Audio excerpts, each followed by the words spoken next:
Hello everyone, स्वागत है आपका वी नेशन ट्रिपल वन के एक नए एपिसोड में, जो आपके लिए लेकर के आते हैं इंडियन डिफेंस के प्रमुख अपडेट्स को सबसे पहले। तो चैनल को सब्सक्राइब करना मत भूलिएगा। आज के अपनी अपडेट की शुरुआत हम करने वाले हैं भारतीय थल सेना को लेकर के आई बड़ी अपडेट से। भारतीय थल सेना में इस समय जो ऑल टेरेन व्हीकल्स हैं, इनको बड़ी संख्या में खरीदा जा रहा है, क्योंकि इन व्हीकल्स की सहायता से दुर्गम इलाकों में भी चलना काफ़ी आसान हो जाता है। और इसी के मद्देनजर भारतीय थल सेना के द्वारा एक रिक्वेस्ट फॉर प्रपोजल इशू किया गया है, जहां पर भारतीय थल सेना ने 24 की संख्या में जो ऑल टेरेन व्हीकल हैं, जिसमें बेसिकली सर्प N1200 का नाम सामने आया है। ये एक ऑल टेरेन व्हीकल है, इसकी खरीद की बात की गई है और ये खरीद JSW से की जाएगी। गौर करने वाली बात एक ये है कि इसे अतिशीघ्र पूरा करने का भी प्रयास किया जाएगा और भारतीय थल सेना ये चाहती है कि ये जो ऑल टेरेन व्हीकल है ये अतिशीघ्र सेना को ज्वाइन करे, क्योंकि सेना को इस प्रकार के व्हीकल्स की जो ज़रूरत है ये काफ़ी बड़ी संख्या में है और माना जा रहा है कि आने वाले भविष्य में और भी बड़ी संख्या में इनके जो ऑर्डर्स हैं वो सेना के द्वारा प्लेस किए जाएंगे, क्योंकि सेना इनकी परफॉर्मेंस से काफ़ी खुश है। और अगली बड़ी अपडेट कावेरी इंजन प्रोग्राम को लेकर के आ रही है। कावेरी इंजन प्रोग्राम, जिसका इंतजार हमें बेसब्री से है कि कब ये इंजन बन के तैयार होगा और लाइट कॉम्बैट एयरक्राफ्ट तेजस में इसका इस्तेमाल किया जाएगा। तो वहीं एक रिपोर्ट आज सोशल मीडिया खासकर एक्स में सामने आई है, जहां पर बताया जा रहा है कि सैफरॉन ऑडिट ने GTRA GTX 35VS कावेरी को क्लियरेंस दे दी है एयरक्राफ्ट इंटीग्रेशन के लिए। यानी कि अब ये जो इंजन है ये लाइट कॉम्बैट एयरक्राफ्ट तेजस में इस्तेमाल किए जाने के लिए तैयार है, क्योंकि ये sufficient level of thrust generate करने में सक्षम है। और गौर करने वाली बात एक ये है कि एक लिमिटेड एनवेलप फ्लाइट टेस्ट के लिए इसको इस्तेमाल किया जा सकता है। ये क्लियरेंस दी गई है 5 प्रोटोटाइप्स को कावेरी इंजन के, जिनमें क्रमशः Kaveri K5, K6, K7, K8 और K9 शामिल हैं। और इनकी 145 घंटों की जो टेस्टिंग है ये पूरी की जा चुकी है। हालांकि इसी तरह की एक सिमिलर रिपोर्ट हमें 2017-18 के बीच में भी देखने को मिली थी। और अब ये जो रिपोर्ट है इसको लेकर के कहा जा रहा है कि लाइट कॉम्बैट एयरक्राफ्ट तेजस में जो कावेरी इंजन का इंटीग्रेशन है वो शुरू कर दिया जाएगा। जी हाँ, ऑलरेडी आपको याद होगा कि कावेरी इंजन इंटीग्रेशन के लिए तेजस में नवंबर 2023 में GTRA की तरफ से टेंडर इशू किए गए थे, जहां पर LCA specific aircraft mounted accessory gear box के अपग्रेड की बात या मॉडिफिकेशन की बात की गई थी,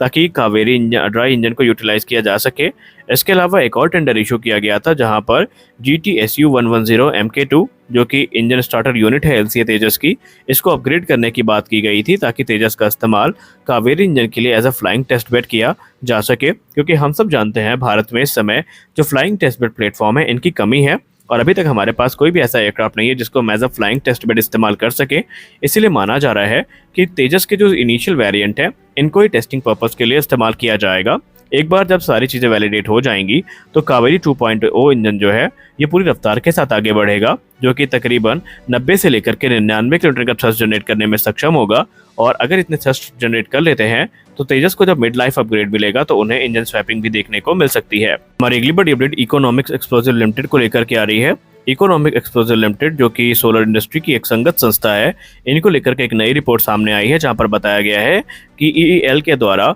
3 नए एक्सप्लोजिव फॉर्मुलेशंस को विकसित किया गया है। और ये जो तीनों एक्सप्लोजिव फॉर्मुलेशन है ये बेसिकली इंडियन आर्म फोर्सेस के लिए गेम चेंजर साबित हो सकते हैं, क्योंकि इन्होंने अपनी जो एक्स्ट्राऑर्डिनरी फायर पावर और एक्सप्लोजिव इफेक्ट है इसको प्रदर्शित किया है। और माना जा रहा है कि आगे चल के इनका यूज़ बड़े पैमाने पर होगा। अगर हम सेबेक्स 2 की बात करें तो ये एक नया एक्सप्लोजिव फॉर्मुलेशन है जिसने काफ़ी ज़्यादा पावरफुल ब्लास्ट इफेक्ट को प्रदर्शित किया है, और इस समय करेंटली अवेलेबल जो सॉलिड एक्सप्लोजिव हैं उनके तुलना में ये ज़्यादा पावरफुल है। अब अगर हम किसी भी एक्सप्लोजिव के परफॉर्मेंस की बात करें तो इनको बेसिकली TNT इक्विवेलेंस के टर्म में मेजर किया जाता है, यानी वो एक्सप्लोजिव जिनमें हायर TNT इक्विवेलेंस होता है उन्हें काफ़ी लीथल माना जाता है, और ये कहा जाता है कि उनकी डिस्ट्रक्टिव पावर भी काफ़ी ज़्यादा है। अगर हम कन्वेंशनल एक्सप्लोजिव जैसे कि डेंटेक्स या टॉपरेक्स की बात करें तो उनको लेकर के हम ये मानते हैं कि वो काफ़ी पावरफुल हैं, और उनका इस्तेमाल एरियल बॉम्ब और भी दूसरे जो एमुनेशन वर्ल्ड वाइड इस्तेमाल किए जाते हैं उनमें उनका इस्तेमाल होता है।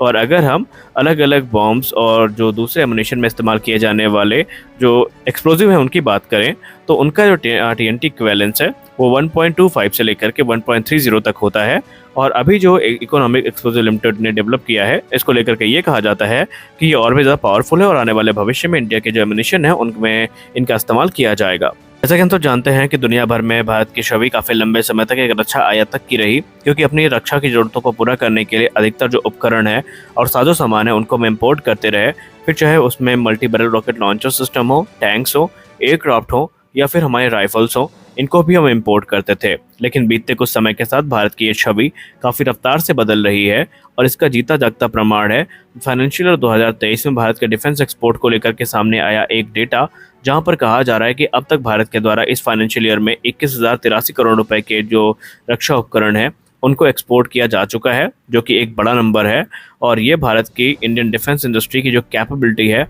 इसको दर्शाता है। रक्षा मंत्री राजनाथ सिंह जी ने एक और एग्रेसिव टारगेट सेट किया है, जहां पर उन्होंने ये कहा है कि 2028-29 तक यानी फाइनेंशियल ईयर 2028-29 तक भारत का डिफेंस एक्सपोर्ट 50,000 करोड़ रुपए के मार्क को क्रॉस करेगा और उन्हें इस चीज़ का पूरा भरोसा है, क्योंकि उनका मानना है कि अब भारत में एडवांस वेपन सिस्टम का निर्माण न सिर्फ किया जा रहा है बल्कि भारत एक्सपोर्ट ज़रूरतों को पूरा करने के लिए भी पूर्णतया सक्षम हो चुका है। रक्षा मंत्रालय इस समय इसी क्षेत्र में काफ़ी रफ्तार के साथ काम कर रहा है, जिसमें जितने भी अलग अलग प्रकार के इंडियन मेड वेपन सिस्टम है इनको एक्सपोर्ट लिस्ट में जगह मिल सके, फिर चाहे वो एयर डिफेंस सिस्टम हो, मेन बैटल टैंक्स हो, एयरक्राफ्ट हो, हेलीकॉप्टर हो, मिसाइल्स हो या फिर राइफल्स हो, सभी को इस समय एक्सपोर्ट लिस्ट में शामिल करने का प्रयास किया जा रहा है और आने वाले भविष्य में ऐसा हुआ तो लगातार एक्सपोर्ट नंबर्स हमको बढ़ते दिखाई भी पड़ेंगे। अगली बड़ी अपडेट भारतीय नौसेना के प्रोजेक्ट 76 को लेकर के आ रही है। एक तरफ जहां प्रोजेक्ट 75I के अंतर्गत प्रोग्रेस काफ़ी बड़ी देखी गई है, तो वहीं भारतीय नौसेना प्रोजेक्ट 76 को लेकर के काफ़ी संजीदा है।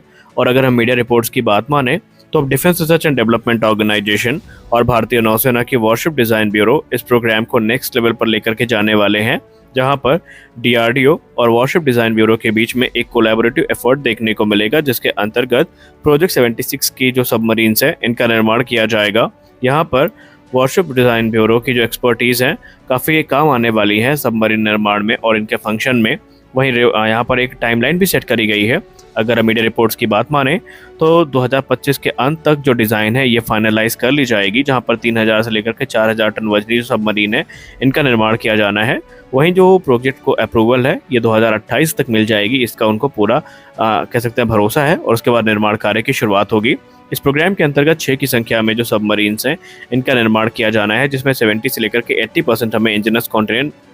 कंटेंट देखने को मिलेगा। हमारी अगली बड़ी अपडेट स्ट्राइकर आर्मर्ड व्हीकल को लेकर आ रही है। हाल ही में स्ट्राइकर आर्मर्ड व्हीकल का एक बड़ा प्रस्ताव भारत के सामने रखा गया और उसके बाद अमेरिका ने जेवलिन का प्रस्ताव सामने रखा, जहां पर एंटी टैंक गाइडेड मिसाइल के निर्माण की बात भारत में की गई थी। लेकिन अब मीडिया रिपोर्ट में कहा जा रहा है कि इंडियन मिलिट्री इस समय जो स्ट्राइकर के अलग अलग वेरिएंट हैं इनको इवेल्युएट कर रही है। खासकर जो प्रमुख आकर्षण का केंद्र है वो स्ट्राइकर M1256A1 है, जो कि javelin anti tank guided missile से इक्विप होकर के आती है और माना जा रहा है कि इसी को लेकर के इंडियन आर्म फोर्सेस में काफ़ी हलचल मची हुई है। खासकर इंडियन मिलिट्री इसको लेकर के काफ़ी इंटरेस्टेड है। ये अगर हम M1256A1 की बात करें तो ये स्ट्राइकर की स्टैंडर्ड M1126 का एक अपग्रेडेड वेरिएंट है, जिसमें हमें इम्प्रूव डबल वी हल A1 डिज़ाइन देखने को मिलती है, जो कि काफ़ी ब्लास्ट प्रोटेक्शन प्रदान करती है और एडवांस वेपनरी भी ये कैरी करने में सक्षम है और इस समय भारत के द्वारा इसी को कंसीडर किया जा रहा है। तो आज के इस वीडियो में बस इतना ही। मिलते हैं अगले वीडियो में कुछ और इंटरेस्टिंग अपडेट्स को लेकर के। तब तक के लिए जय हिंद।